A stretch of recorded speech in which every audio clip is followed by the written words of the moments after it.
할렐루야. 예수님께서 부활하셨습니다.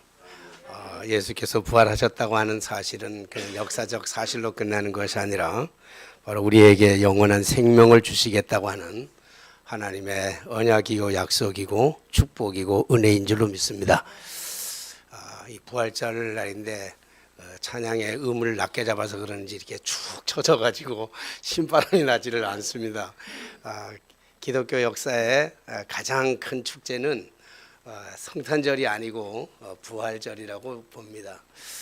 만약 부활이 없었다면 우리의 신앙은 다 헛것이 될 것이기 때문에 그렇습니다. 왜 부활절이 이렇게 무거울까? 사실은 부활절이 성탄절보다 훨씬 더 기쁘고 축제가 돼야 되고 막 그냥 막 찬란해야 되는데 왜 이렇게 무거울까? 늘 볼 때마다 느껴지는 것은 부활절 이전에 사순절이라고 하는 것이 끼어가지고 우리를 너무 침체되게 하고 우리를 어긋게 하고 무겁게 하다가 부활절 아침에 와 신바람 나기가 굉장히 어두워서 그런 건 아닌가 이런 생각이 듭니다. 아무쪼록 우리 예수님의 부활은 우리에게 영원한 생명을 주시는 또 희망을 주시는 은혜요 축복이요 약속인 줄로 믿습니다. 오늘 옆 사람하고 한 번만 우리 인사합시다. 예수께서 부활하셨습니다. 역시 어색하네요. 우리 교회는 가장 어려운 게 인사하는 거라고 생각됩니다. 뭐 다른 사람은 잘 모르겠습니다만은 저는 아주 가끔 한 번씩은 설교를 10편을 듣는 것보다는 좋은 음악, 좋은 노래 한 곡을 듣는 것이 때로는 더 은혜스럽기도 하고 감격이기도 하고 그래서 이렇게 감상에 젖을 때도 많이 있습니다. 또 어떤 때는 뭐 이렇게 좀 비약이 되는 이야기긴 하지만 설교를 100편을 듣는 것보다는 좋은 영화 한 편을 보는 것이 때로는 더 유익한 것 같이 느껴질 때도 있고 또 은혜가 될 때도 있고 감동이 될 때도 있습니다. 사실 이런 느낌이 올 때가 되면 왠지 스스로 자괴감에 빠지기도 하고 또 내가 왜 목사가 되었을까라고 하는 후회 같은 후회를 아주 가끔씩 한 번씩은 하게 되는 경우가 왕왕 있습니다. 물론 설교는 목사 혼자서 장구치고 북치고 다 해야 되죠. 설교를 준비하는 것부터 선포하는 것까지 모든 것 다 목사 혼자서 거의 다 해야 되는데 노래나 영화는 혼자만 하는 것은 물론 아니라고 생각됩니다.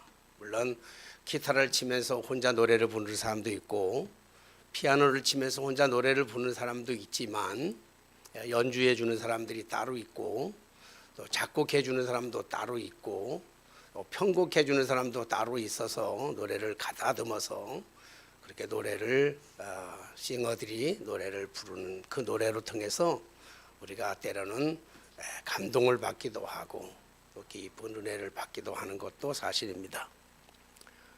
또 좋은 영화를 한 편 만들기 위해서는 수십 명, 수백 명 혹은 수천 명씩 동원되어 가지고 시나리오대로 우리가 연극을 하는 영화를 만들어내는 그런 작품들을 우리가 보게 됩니다.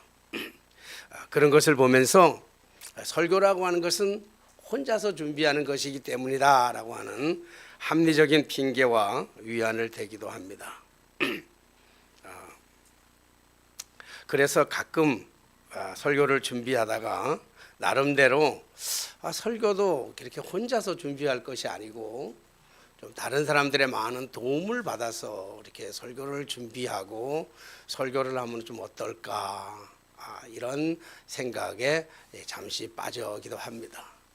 그래서 많은 사람들이 모여서 설교를 준비하고 그리고 그 설교를 목사님들이 다 공유해서 그 설교를 가지고 성도들에게 은혜를 끼치면 혼자서 준비하는 것보다는 훨씬 더 낫지 않겠나 하는 생각을 제 개인적으로는 좀 바보 같은 생각을 해보기도 합니다.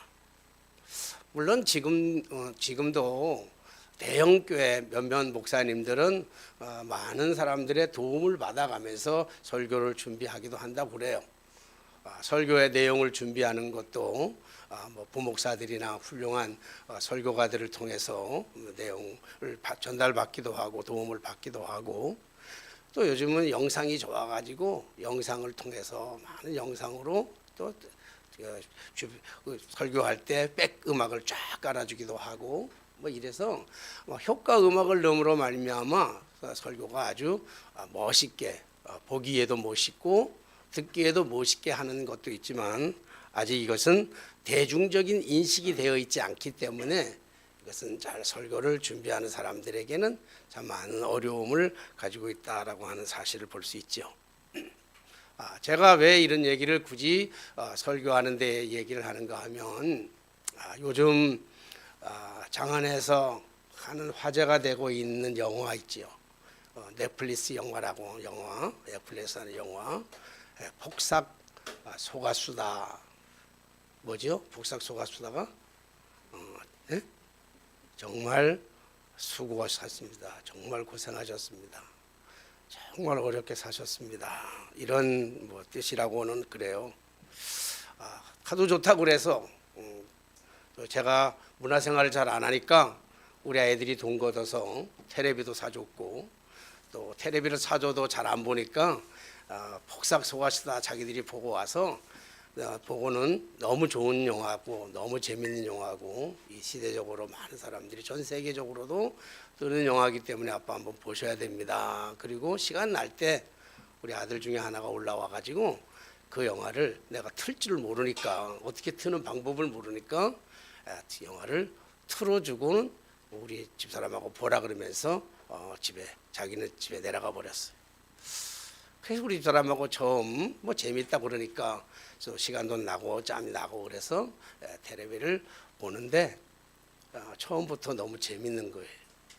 너무 재밌어서 4부작으로 되어 있는데 1부가 4편으로 되어 있어요.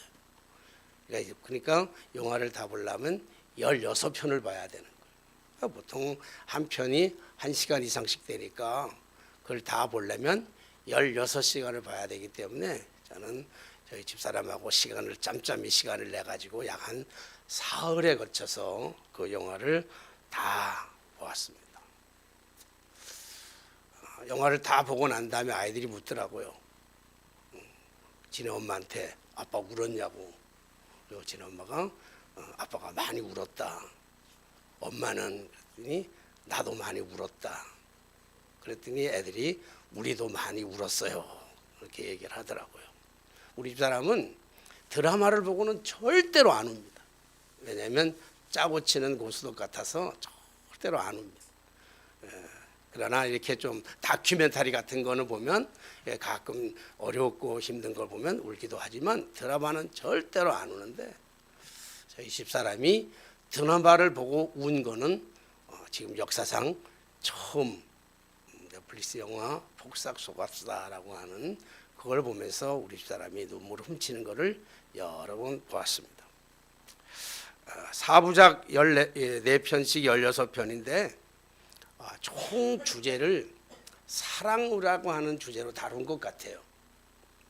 보면서 그 안에 사랑이 담겨져 있는데, 그 사랑을 4부작으로 나눴는데 인생을 4부로 나눠서 봄, 여름, 가을, 겨울, 주인공 오애순이라고 하는 그 반항아가 제주도에서 그 반항아와 사랑밖에 모르는 팔불출 오관식, 그 두 사람의 그 삶의 일대기를 봄, 여름, 가을, 겨울이라고 하는 사랑의 주제를 가지고 영화를 만들었습니다. 1편부터 마음을 설레게 하기도 하고 눈물 짓게 하지만 2편에 와가지고, 그러니까 사랑을 얘기할 때 봄의 사랑, 새싹이 피어나듯이 설레이는 그런 사랑, 어린 사랑, 그 사랑을 하다가 그 사랑이 좀 무르익어가면서 겪는 그 폭풍노도와 같이 겪어야 되는 그 아픔과 시련의 그 속에서 행해야 되는 그 사랑, 가을에 연그러가는 그 사랑과 그리고 마지막 인생을 마무리하면서 해상되어지는 많은 그 결실의 그런 사랑을 그렇게 노래하고 있는 편이죠. 뭐 보신 분은 알겠지만 감성이 있는 분들 같으면 또 다르지만 그 한 편 한 편을 볼 때마다 참 마음이 공감이 되기도 하고 짠한 마음도 오기도 하고 그래요. 눈물도 많이 훔치기도 하고 뭐 다 1편부터 4편까지 다 이 1부에서부터 4부까지 한 부 한 부 볼 때마다 다 저 개인적으로는 다 그렇게 눈물이 많이 나더라고요. 그 중에서도 가장 이 참 마음을 이게 정말 아프게 하고 알지 못했던 것을 알게 하는 그러한 그 부분이 여름편인데, 여름편에 그 오해순과 그 양관식 그 두 사람에게 자녀가 있어요. 자녀를 낳았는데 세 자녀, 3남매를 두는데 아들 둘과 딸 하나를 둬요. 근데 그 여름편에서 막내 아들이 세 자매가 금명이, 은명이, 동명이 이렇게 이름이 셋이 있는데 그 세 막내 아들이 엄마를 찾아 나섰다가 바다에서 익사를 당하는 죽음을 당하게 되고 목숨을 잃게 됩니다. 이 장면에서는 연기자들의 연기가 대단한 연기를 정말 연기를 잘하는 그 연기에 막 흐느끼면서 지금도 생각하면 막 좀 울컥할 정도로 정말 그 묘사를 너무 잘한 것 같아요. 대사뿐만 아니라 그 연기자들의 그 연기가 너무 잘해요. 너무 가슴을 휘법하기도 하고 너무 공감이 되기도 하고 공감된다고 얘기할까? 뭐 이런 단순히 연기뿐만 아니라 어떻게 이렇게 인간의 심리 묘사를 그 자식을 잃은 부모의 심정을 어떻게 이렇게 정확하게 정말 표현을 잘할 수 있을까? 기가 막히게 잘 그려냈습니다. 아직도 그래서 그 여운이 잘 가시지 않고 있습니다. 영화를 보는 내내 울면서 보았지만 실제로 자식을 잃은 부모의 심정을 어찌 100분의 1인들 다 이해하고 헤아릴 수 있을까? 그 영화를 보면서 영화를 통해서 깨닫게 된 것은 또 영화가 그 죽음 앞에 자식을 잃은 부모의 심정을 전하는 그 메시지 속에는 자식을 잃은 부모에게는 어떤 위로의 말들도 다른 사람들이 하는 어떠한 위로의 말들도 그게 사치다라고 하는 사실을 알게 되었어요. 이거는 말로써 표현할 수 있는 어떤 위로의 어떤 단어로 표현할 수 있는 그런 격려해 줄 수 있는 그런 게 아니라고 하는 게 영화 속에 쫙 깔려가지고 끝날 때까지 그에 간단 말이에요. 모든 가족조차도 함구하면서 그 얘기가 나오는 걸 너무 싫어 함구하면서 영화가 끝날 때까지 그 얘기를 하고 있는 것을 볼 수 있어요.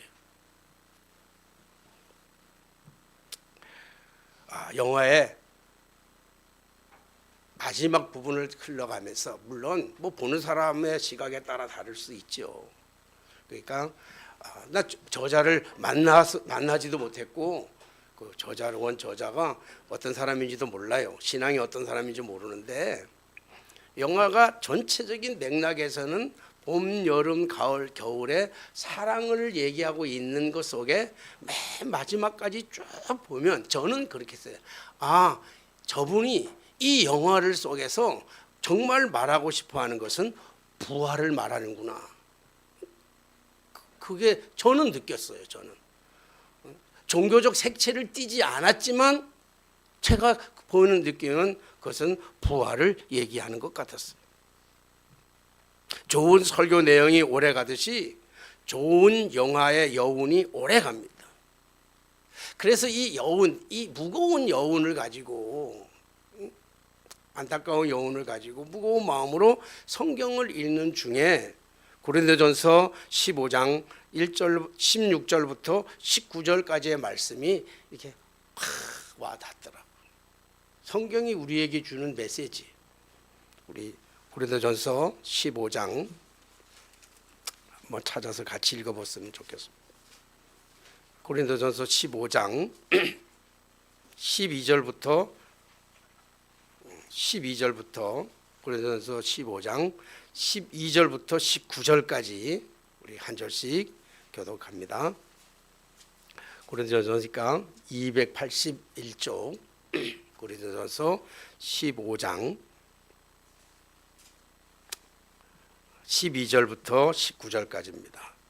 그리스도께서 죽은 자 가운데서 다시 살아나셨다 전파되었거늘 너희 중에서 어떤 사람들은 어찌 죽은 자 가운데서 부활이 없다 하느냐.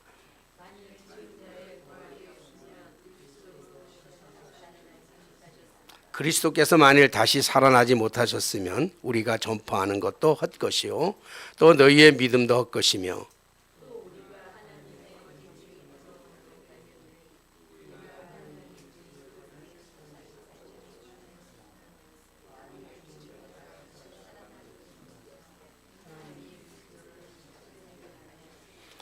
만일 죽은 자가 다시 살아나는 일이 없으면 그리스도도 다시 살아나신 일이 없었을 터이요.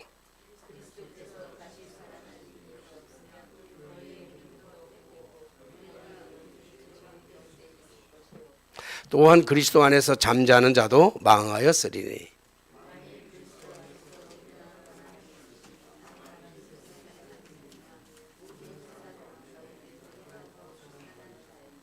아멘.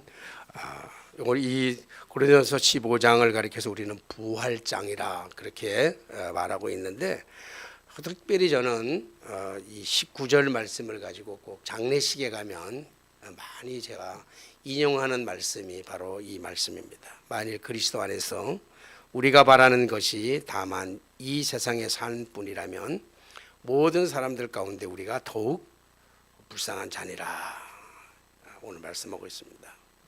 그렇습니다. 예수께서 죽은 자 가운데서 다시 살아나셔서 지금 우리와 함께 계시듯이 우리도 언젠가는 다시 살아나게 될 줄로 믿습니다.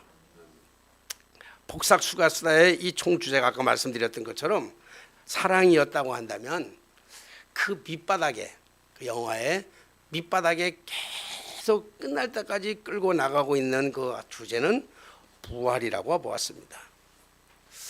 어릴 적에 그 오해순의 역할과 오해순의 딸 금명의 역할을 1인 2역을 하지 아이유를 본다든지 마지막 장면에서 오해순의 어머니가 등장해가지고 다시 등장해서 죽은 오해순의 어머니가 다시 등장해서 편집장으로 일하는 그래서 시집을 만들어내는 그 장면을 보면서 죽은 자를 다시 이제 끄집어내 가지고 그리고 영화를 마무리하는 그 모습을 보면서 이 영화의 총 주제는 사랑이지만 부주제를 얘기한다면 부활이구나 라고 하는 사실을 저는 그 영화를 통해서 깨달을 수 있었습니다. 이제 영화 얘기는 그만하기로 하고 오늘 본문으로 돌아가 보려고 합니다. 오늘 본문의 말씀은 우리가 너무 익히 잘 알고 있는 그러한 메시지이죠. 제9시에 기도 시간에 그랬잖아요. 제9시라고 하는 것은 오후 3시쯤, 오후 3시를 가리키는 말입니다. 오후 3시에 베드로와 요한이 성전에 기도하러 들어가다가 여기 태어나면서부터 한 번도 일어나 보지 못했고 한 번도 걷지 못한 안진뱅이를 구원하는 안진뱅이를 만났습니다. 그가 성전에 들어갈 때 베드로와 요한에게 무엇인가 구하를 얻으려고 그를 쳐다보고 있을 때 오늘 베드로가 얘기하고 있는 말씀입니다. 6절 말씀이지요. 베드로가 이르되 은과 금은 내게 없거니와 내게 있는 이것을 내게 주노니 나사렛 예수 그리스도의 이름으로 일어나 걸으라. 그렇게 말씀하고 있습니다. 사실 미친 사람이 아니고서야 어떻게 평생에 일어나 보지 못한 사람에게 일어나라 그렇게 말할 수 있겠습니까? 태어나면서부터 지금까지 한 번도 걸어보지 못한 안진뱅이 장애우에게 일어나라 이렇게 명령하고 이렇게 말하는 것은 마치 죽은 사람 앞에서 일어나라 살아나라 이렇게 말하는 것과 다를 바가 전혀 없습니다. 이미 그는 다리에 힘줄도 다 죽어 있고 뼈도 다 죽어 있고 모든 그 혈관에 모든 것들이 다 죽어 있는 상태 속에서 걷지를 못하는데 일어나지 못하는데 그에게 일어나서 걸으라 이렇게 말한다고 하는 것은 어쩌면 죽은 사람에게 살아나라고 말하는 것보다도 훨씬 더 어렵고 힘든 일일 수도 있습니다. 차라리 죽은 사람은 말귀를 못 알아들으니까 이미 죽었으니까 내가 무슨 말을 해도 못 알아들으니까 무슨 말을 해도 되지만 지금 안진뱅이 장애우는 다 듣고 있잖아요. 뿐만 아니라 지금 백주대낮입니다. 3시쯤 되는 오후 3시쯤 되는 백주대낮 그 기도하러 오는 사람들이 수도 없이 많은 사람들이 거기에 몰려 있는데 거기에 안진뱅이를 향해서 일어나라 은과 금은 내게 없거니와 내게 있는 거 내게 주노니 일어나라 이렇게 얘기를 했는데 안 일어나면 어떡합니까? 못 일어나면 어떡합니까? 모든 사람들에게 비난을 받고 조롱을 받기에 당연한 일입니다. 듣는 사람들의 입장에 따라서 조금은 다를 수가 있지만 평생 한 번도 일어나 보지 못했던 모든 삶의 모든 것이 다 죽었다고 생각하는 이 사람에게 일어나라고 말할 때 이 사람이 듣는 느낌과 감정은 어땠을까? 얼마나 비합리적이고 비이성적인 이야기입니까?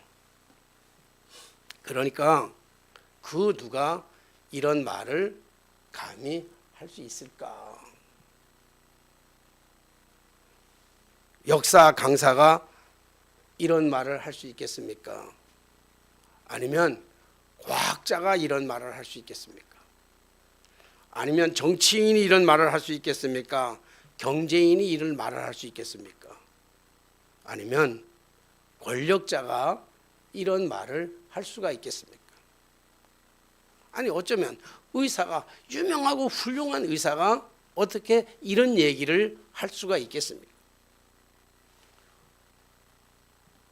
절대로 이렇게 평생에 일어나지 못한 사람에게 일어나라고 명령할 수 있는 것은 해도 안 되고 절대로 해도 안 되고 해서도 안 되는 그러한 일입니다.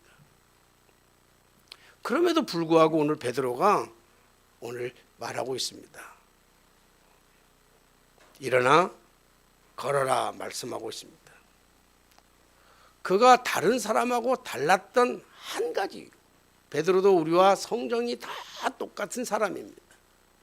성정이 똑같은 사람임에도 불구하고 베드로가 평생에 일어나 보지 못한 안진뱅이 장애우를 향해서 일어나라고 명령할 수 있었던 한 가지 분명하게 다른 이유가 있었다고 한다면 베드로는 그에게 부활의 능력을 알고 있었고 믿고 있었기 때문인 줄로 믿습니다. 그렇기 때문에 부활이라고 하는 것은 정지되어 있는 단순한 명사가 아닙니다. 막연한 우리가 생각하고 있는 그 막연한 그런 환상적인 그러한 것이 아닙니다. 단순히 딱 정지되어 있는 우리가 말하는 명사가 아니라는 것입니다. 그러므로 부활이라고 하는 것은 생동감 있는 움직임으로 다시 일어나는, 생동감 속에서 다시 움직이는 그런 동사입니다. 예수의 부활은 무덤을 깨뜨리고 다시 일어나는 사건입니다. 그러므로 부활은 논리로 설명할 수도 없고 설명해서도 안 되는 거예요. 부활을 학문적으로 설명할 수 있는 것이 아닙니다. 부활이라고 하는 것은 삶으로 살아냄으로 말미암아 증명해내는 것이다. 이 부활은 그런 거예요. 베드로가 예수님을 부인하고 도망갔던 사람입니다. 작은 계집종에게도 무서워서 예수님을 3번씩이나 부인하고 도망갔던 그런 사람입니다. 비겁한 사람입니다. 그런 비겁한 사람이 오늘 많은 사람들 앞에서 장애우를 향해서, 안진뱅이 장애우를 향해서 내게는 은과 금은 없거니와 내게 있는 건 내게 주노니 나사렛 예수 이름으로 일어나 걸어라, 이렇게 말할 수 있었던 그의 마음의 중심 속에는 무엇이 있는가 하면 바로 부활의 능력이 있었기 때문에 그렇습니다. 그가 부활의 능력을 알지 못했을 때는 정말 비겁한 사람 중에 한 사람이었습니다. 물론 베드로는 주는 그리스도시요 살아계신 하나님의 아들입니다라고 고백까지도 했을 뿐만 아니라 다른 사람들은 다 도망갈지언정 나는 절대로 주님을 부인하지 않겠습니다, 이렇게 얘기했던 사람임에도 불구하고 예수님이 붙잡혀서 재판장에 섰을 때는 그가 예수님을 모른다고 3번씩이나 부인하고 돌아섰던 사람입니다. 죽음을 두려워했던 사람입니다. 다른 사람들의 그러한 시선이 두려웠던 사람입니다. 그럼에도 불구하고 오늘 그 많은 사람들 앞에서 지금 안진뱅이 장애우에게 일어나 걸으라고 말할 수 있었던 그 명령의 그 밑바닥 속에는 예수 그리스도의 부활을 믿고 인정하고 받아들였고 그리고 그 부활의 능력의 삶을 살아가고 있기 때문인 줄로 믿습니다. 그러므로 부활이라고 하는 것은 우리가 삶을 살아내므로, 부활의 삶을 살아내므로 말미암아 증명해내는 것, 이것이 바로 부활의 역사이고 부활의 은혜이고 부활의 기적인 줄로 믿습니다. 그리고 베드로가 안진뱅이 장애우의 오른손을 잡아 일으키니 그의 발과 발목에 힘이 돋아나기 시작했던 것입니다. 죽었던 그 모든 혈관에 새로운 생기가 드러나게 되는 것이지요. 하나님의 능력, 부활의 능력이 나타날 때 기적의 역사가 일어나게 되는 줄로 믿습니다. 에스겔 골짜기에 그 마른 뼈들, 마른 시체들이 있을 때 하나님의 생기가 그들 속에 들어가니 그들은 다시 살아나게 되었고 그들이 큰 군대가 되어졌는 줄로 믿습니다. 이것이 부활의 능력이고 부활의 역사인 줄로 믿습니다. 사랑하시는 성도 여러분, 오늘 우리가 살아가고 있는 우리의 이 삶의 현장이, 삶의 정황들이 너무 어렵고 힘드십니까? 좌절과 절망 속에 살아갈 수밖에 없는 이 어두운 시대 속에 우리는 살아갈 수밖에 없죠. 내 의지와 내 노력과 전혀 상관없이 우리가 살아가는 이 세상은 너무 어둡고 너무 잔인하기도 합니다.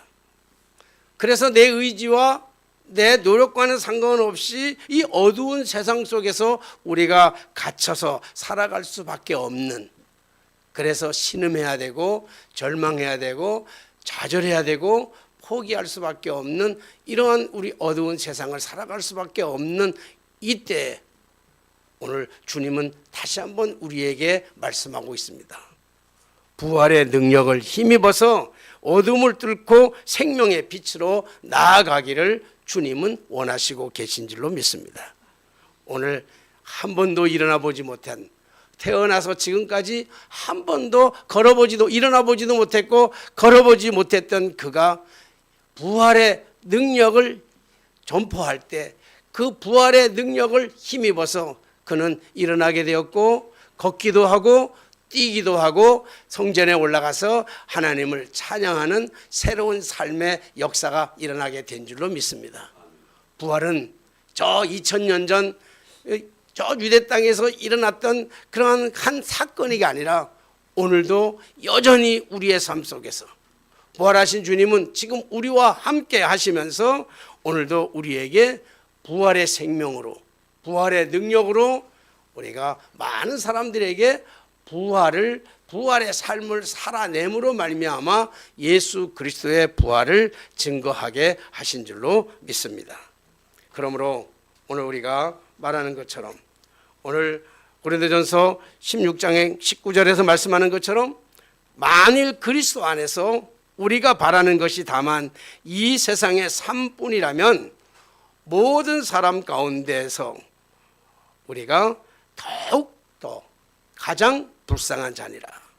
오늘 부활의 능력이 우리의 삶 속에서 우리의 삶을 움직이게 하고 원동력 있게 하고, 그리고 새로운 희망으로, 새로운 영광으로 우리가 세상에 빛을 비추고 나가는, 마른 뼈들과 같은 저 에스겔 골짜기에 마른 뼈들과 같은 모든 것을 다 잃어버렸다 할지라도 다시 한번 주님의 부활의 능력에 힘입어서 오늘도 세상을 밝혀주는, 우리 많은 사람들에게 희망을 주고 기쁨을 주고 은혜를 끼칠 수 있는 거룩한 삶을 살아가는 오늘 부활의 거룩한 역사, 부활의 거룩한 그 능력 아래 함께 거하는 저 여러분들이 다 되게 되시기를 주님의 이름으로 간절히 부탁을 드립니다. 기도하겠습니다. 영광과 찬양을 받으시기 합당하신 주님, 죽음 가운데서 사망의 권세를 깨뜨리시고 부활하셔서 우리의 영원한 생명을 허락하여 주신 줄로 믿고 진심으로 감사를 드립니다.